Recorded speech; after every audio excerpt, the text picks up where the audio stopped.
Então, a primeira pergunta que eu faço para o Davi é como ele associa as visitas aos museus, né, e principalmente os projetos dos educativos de museu. Ele pode até explicar um pouquinho o que é um educativo de museu e como isso auxilia no desenvolvimento das crianças e principalmente no desenvolvimento da comunidade, no desenvolvimento social. Então a gente aqui está falando também um pouquinho de educação social através da visitação dos museus. Bem, museus são espaços de afeto e transformação. O afeto que carrega a potência da transformação e a transformação que carrega a potência do afeto. Ou seja, museus são a educação por natureza, né? A educação em seus mais diferentes lugares, em suas mais diferentes modalidades, e que não considera esses dois termos, eu não sei bem se eu consigo chamar de educação. Então, os programas educativos dos museus, eles vão caminhar nessa direção, com essa perspectiva, com essa orientação. Ou seja, se a gente está focando em afeto e transformação, a gente precisa considerar o outro. E a educação, muitas vezes, nas suas metodologias, ou os educadores, mais do que educação, em suas metodologias, nem sempre consideram o afeto e a transformação e o outro, né? O outro é importante e uma criança também é outro, né? A gente ainda tem resquícios, sequelas dessa educação para o aluno, né? Para aquele que não tem luz. A gente ainda chama crianças de alunas, né? Aquelas que não conseguem iluminar a sociedade, não conseguem trazer conhecimento. E a gente reflete um pouco sobre isso. E aqui eu não estou fazendo nenhuma condenação a quem chama suas crianças de alunas, né? Às vezes eu também chamo por ato falho, ou por estar mais distraído ou costume, né? Mas eu faço um exercício particular de não chamá-los de alunos e alunas, e sim de pesquisadores, né, em formação, sim de estudantes. E isso só em processos de educação em que a gente geralmente chama de educação. Porque aqui eu quero entrar na resposta à pergunta da Carla. Qual é a importância, qual é a relevância de uma criança num espaço de museu? Aí tem vários fatores. A gente pode considerar a importância de uma criança numa visita escolar a um museu. E aqui eu vou deixar uma provocação. Por que a escola, como espaço de afeto e transformação, precisa acontecer dentro de um quadrilátero? Uma sala de aula precisa ser um quadrilátero? Então, eu não tenho resposta para isso. Eu sou um sobrevivente dessa natureza do espaço, acho que todo mundo que está assistindo aqui também mas quando a gente faz essa reflexão e olha para um espaço museal, a gente pode encontrar algumas diferenças. E aqui é importante lembrar do Milton Santos, quando ele escreve lá a natureza do espaço. O espaço guarda a sua natureza. Um espaço é um lugar de possibilidade de construção de território, né? Vamos considerar uma cidade como espaço de formação e de transformação de uma criança? Então, o espaço a gente pode considerar a sociedade, a cidade como um todo nessa cidade. A gente tem a casa, a gente tem a escola, a gente tem o museu, a gente tem a rua. Então, cada um desses lugares, cada um desses setores, a gente pode considerar como território. A gente tem o território casa, o território rua, o território museu, o território escola. E dentro desses territórios, ou na relação entre esses territórios, a gente pode criar lugar. A gente pode criar lugar comum entre a escola, a rua, a casa e museus. E mais do que isso, independente de nós educadores, a criança pode e deve gerar esse lugar comum. Ela pode encontrar sozinha esse lugar comum, independente de nós adultos. Porque a natureza guarda o espaço guarda uma natureza e guarda também possibilidades de criação de repertório pela própria criança. Então, uma criança dentro de um museu, ela é não só transformada, mas ela também é agente transformador. Ela pode, nesse espaço, gerar afetos que eu, por exemplo, David, não conseguiria gerar nela, porque eu guardo a minha possibilidade limitada de afeto. E a relação com o espaço guarda outras possibilidades. Então, uma visita escolar com uma criança, ela gera uma quantidade de afetos. Uma visita com os pais gera outra possibilidade de afeto. Uma visita semanal a um museu gera outras possibilidades de afeto. Uma criança ir todo dia ao mesmo museu gera outra quantidade de afeto. E essas quantidades de afeto vão nos ajudando nessa transformação. Como criança, em transformação em adolescente, que está se transformando em adulto, e também como sociedade. Porque museus e escolas são espaços de troca de conhecimento e de produção de conhecimento. E uma sociedade que está crescendo e não está se relacionando de maneira afetuosa, positivamente afetuosa, com espaços de conhecimento, a gente já tem. A gente já tem essa sociedade. Então, de que forma que a gente pode transformar essa sociedade colocando as crianças de maneira afetuosa nas suas mais diferentes possibilidades, nesses lugares de afeto e transformação. É importante que uma criança esteja acompanhada com seus professores, acompanhada com seus pais, acompanhada com seus familiares, acompanhada com seus amigos ou sozinha.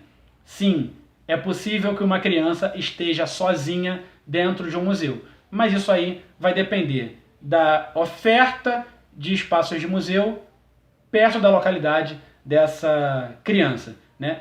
As crianças não vão sair numa cidade, por exemplo, como o Rio de Janeiro, a gente não vai sair da zona oeste do Rio de Janeiro para chegar no centro da cidade ou na zona sul, que são as duas regiões da cidade que concentram espaços de museu, porque isso é muito perigoso para a integridade física e mental de uma criança. Mas, se a gente tem espaços de museu, ou se considera a escola como um espaço museológico, aquela criança estabelece relação com o espaço de museus de maneira independente, porque é importante também que a criança crie as suas próprias relações, não necessariamente receba a possibilidade de relação e transformação.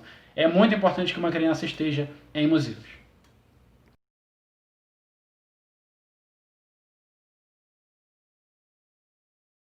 A outra pergunta que eu tenho para o Davi Alfredo é a questão da construção do indivíduo, né? Baseada nessas visitações, na história contida no museu, e não só na história, mas a gente às vezes fala de museu e a gente pensa só em coisas antigas. O Museu do Amanhã, por exemplo, é um museu futurista, é um museu de tecnologia.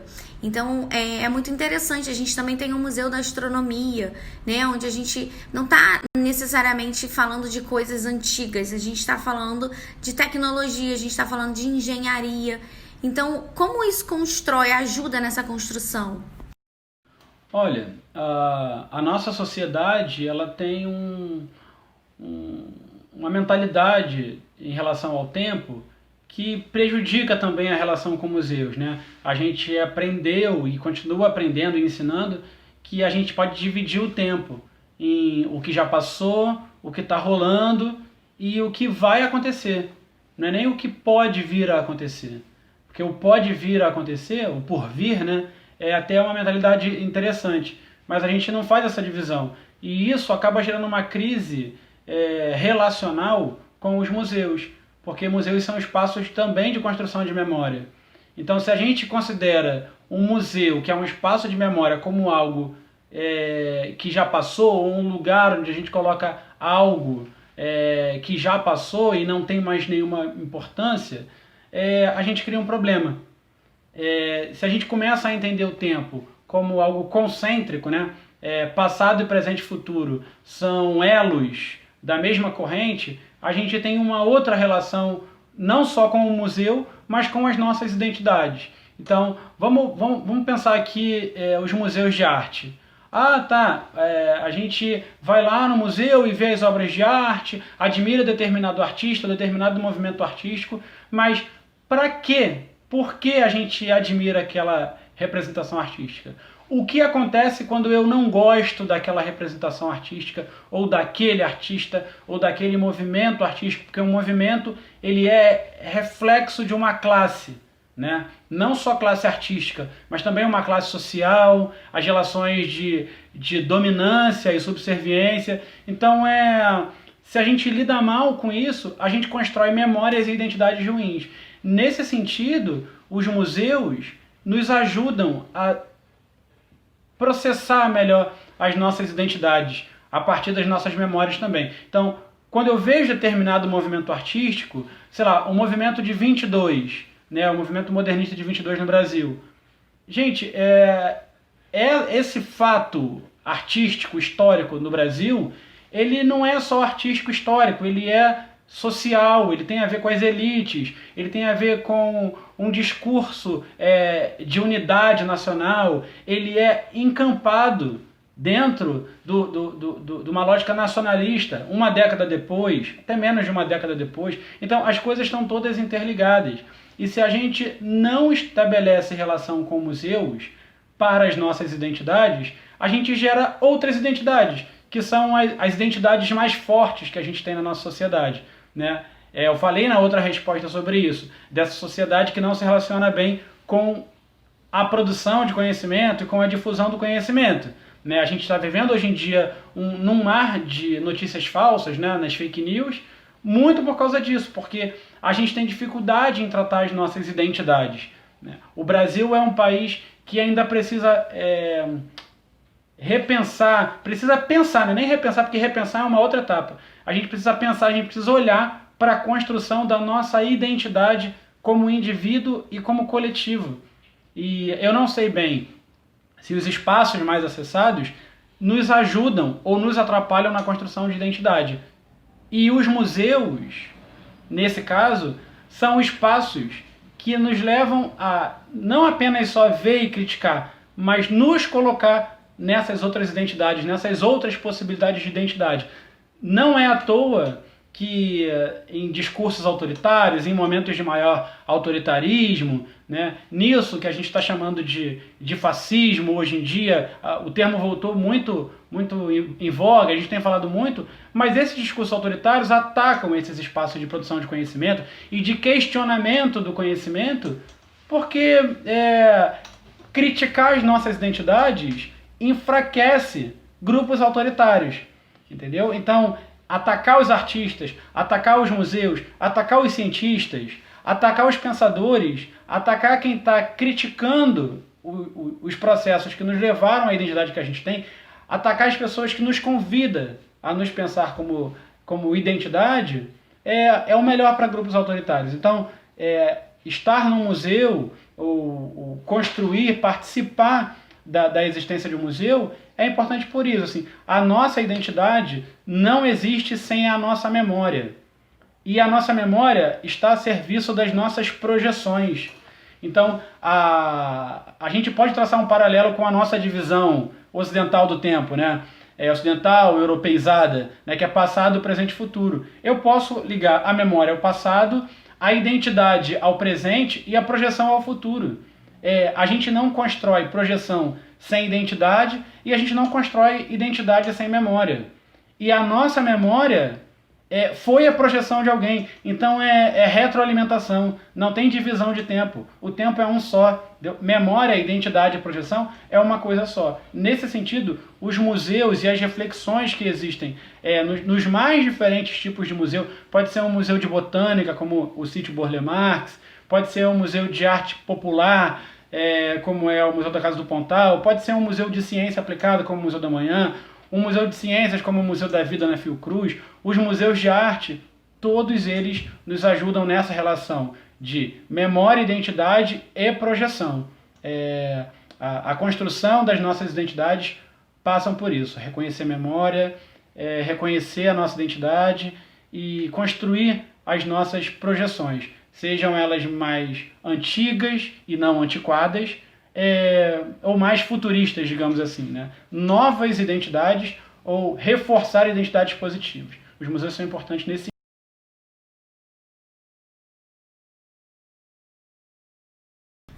E a última pergunta que eu tenho é uma pergunta sobre como ele vê o futuro da educação associada aos museus, como isso pode ser benéfico para os dois lados, né? Como a gente pode tentar fomentar mais as visitas aos museus, que as crianças frequentem mais os museus, e como a gente pode associar isso à melhoria na educação. Então eu acho que ele tem umas coisas bem legais para falar sobre isso. A resposta que eu dei para a pergunta anterior. Então, isso vai ter a ver com a relação que a gente estabelece com a nossa memória, para a identificação da nossa identidade e para a projeção das nossas vontades. Então, qual é o tipo de sociedade que a gente tem hoje? Qual é o tipo de sociedade que a gente tem vivido até hoje e parece que vai continuar vivendo nos próximos 5, 10 anos? Essa identificação que pode nos ajudar a refletir sobre o futuro da educação nos museus, das visitações de crianças e a permanência de crianças e famílias e a sociedade dentro de museus, né? A gente tem hoje ataques a profissionais de museus, a profissionais da ciência, a profissionais da arte, da cultura. Então, o museu é quase que uma morada desses profissionais. É onde a gente deposita e também onde a gente constrói o conhecimento, o resultado dos processos desses profissionais. Se a gente, como sociedade, continuar esse ataque ou essa relação distante, que também passa por esses profissionais, né? Não é só a sociedade que estabelece uma relação de distância. Muitas vezes esses profissionais também estabelecem uma relação de distanciamento com a sociedade, que não opera no sistema em que esses profissionais operam. Mas assim, a gente como sociedade precisa fazer esse exercício. E aí aqui eu convido a quem está assistindo esse vídeo a conhecer a Política Nacional de Educação Museal, o PNEM, ou APNEM. A profissão de educador museal ainda não é reconhecida, né? Ainda há muita luta, ainda há muito trabalho. Existe a rede de educadores de museus que trabalha, que mantém encontros, que propõe seminários, que propõe reflexões para que o trabalho da educação museal seja entendido não como um trabalho recreativo, no pior entendimento que a palavra recreação pode ter, né? E isso é um fato. Muitas pessoas, muitos pais, muitos profissionais de educação ainda não conhecem e talvez por isso não entendam o trabalho de educação museal. Então parece que a educação museal ela é voltada para distrair as crianças e não para estabelecer relação entre os indivíduos que estão ali, né, visitando, os indivíduos que estão ali trabalhando e o conhecimento que tem naquele espaço. Então, para a gente pensar o futuro dos museus, o futuro das visitações nos museus, a gente precisa pensar em como a gente está gerando identidade hoje. Porque vou trazer de novo a ideia da escola como um museu. A gente tem, por exemplo, no Rio de Janeiro, deve ter uma escola chamada Tarsila do Amaral. Se a gente for nessa escola, Tarsila do Amaral, será que todas as crianças estabelecem relação com arte? Será que isso é uma prioridade nessa escola?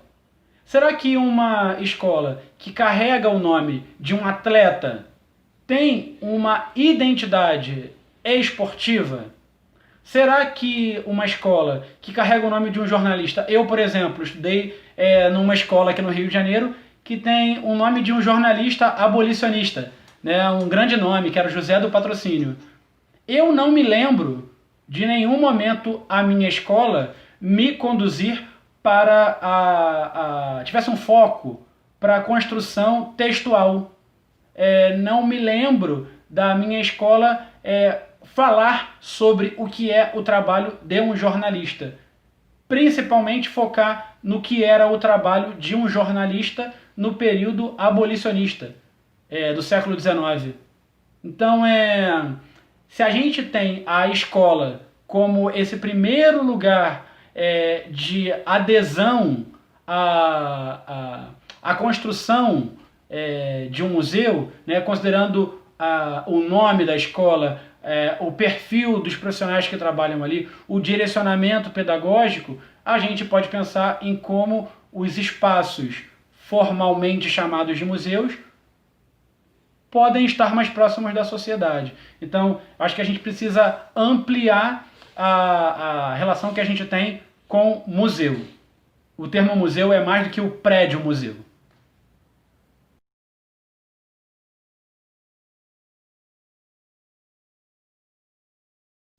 Eu gostaria de finalizar comentando sobre alguns fenômenos que a gente tem, né? O fenômeno da tecnologia, das novas tecnologias e a aproximação das pessoas, das crianças com a ciência, né?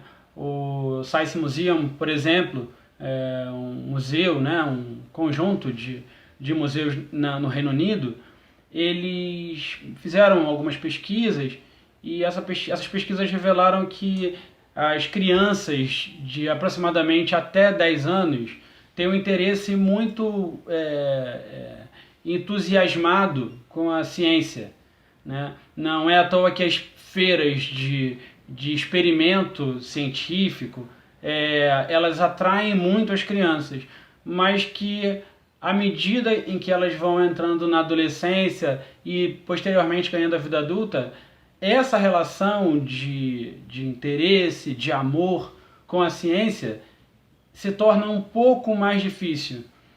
Em compensação, a relação com as novas tecnologias, com as novas ferramentas tecnológicas, essa aproximação acontece de maneira talvez ainda mais entusiasmada.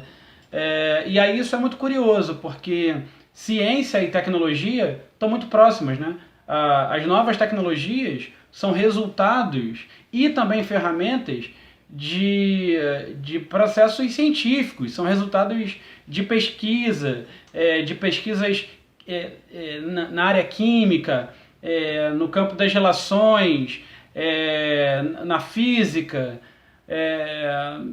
as mais diferentes áreas da ciência. E se torna muito curioso essa geração de adolescentes e adultos que, apesar de ter uma relação simbiótica com as tecnologias, não tem tanta relação de proximidade com as ciências que vão gerar esses avanços tecnológicos. Então, vou falar sobre algo que me deixa incomodado nos processos de educação, nas escolas, nos museus, na rua, em casa, em todos os lugares. Por exemplo, os celulares, tablets, tomaram conta na interação social, né? Você vê crianças com tablets celulares em todos os lugares, em todos os cômodos das casas, na rua, né, nos ambientes públicos, na escola também e nos museus.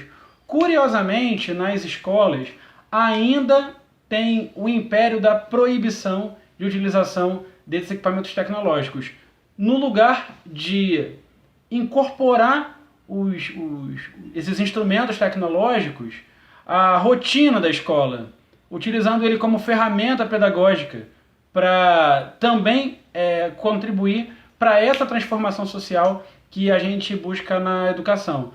Então, a gente tem uma geração já de pessoas que já chegaram aos 20 anos, já estão no mercado de trabalho e cresceram com essa tecnologia, né, com câmeras nos celulares, com internet no celular, com internet em casa, mas as escolas ainda continuam proibindo categoricamente, muitas escolas, categoricamente, a utilização.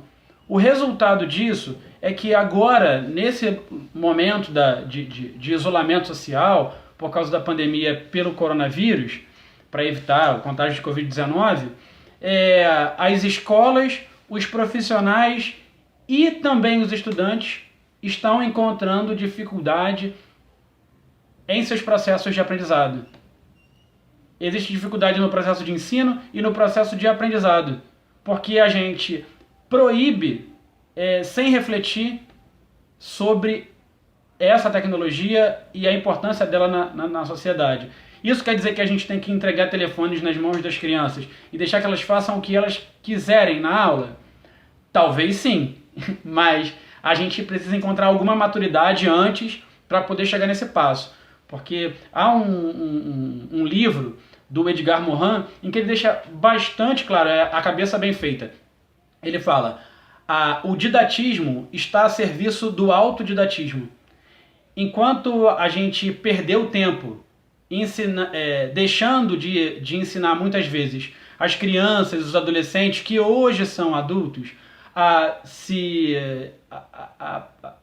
informarem bem a partir dessa tecnologia, não, a gente proibiu. E a quem coube ensinar a essas pessoas, a esses cidadãos, como utilizar a tecnologia? O mercado. E o mercado, ele necessita, ele busca outros interesses, que não o dos sistemas de educação, seja ela formal ou não. Então, a gente tem uma geração que foi formada para usar a tecnologia segundo as demandas do mercado e não necessariamente segundo as demandas da sociedade. O meu desejo é que daqui para frente e a partir desse fenômeno que está acontecendo agora da Covid-19, a gente aprenda a utilizar essa ferramenta, como um dia a gente aprendeu a lidar com a informação escrita, com os cadernos, com os livros, que também são instrumentos de distração. Mas como a gente usa eles o tempo todo, a gente aprendeu a lidar com eles. E a gente não está fazendo esse mesmo trabalho ainda com esses equipamentos ultra tecnológicos. Celulares, computadores, tablets. Então o convite que eu faço a todo mundo é que a gente, a partir de agora, use a tecnologia para pensar a ciência e com isso a gente alimente uma nova relação de amor, de afeto com o aprendizado. Afinal de contas, são ferramentas. Eles não são finalidades. Equipamentos tecnológicos, como esse que você está usando agora para me assistir, não são finalidades, eles são meios, eles são instrumentos para algo. Então a gente pode usar esse instrumento da melhor forma possível, não só da maneira que o mercado deseja que a gente utilize. Tá bom? Muito obrigado, parabéns pela iniciativa e eu espero que a gente possa trocar mais ideia futuramente. Beijão!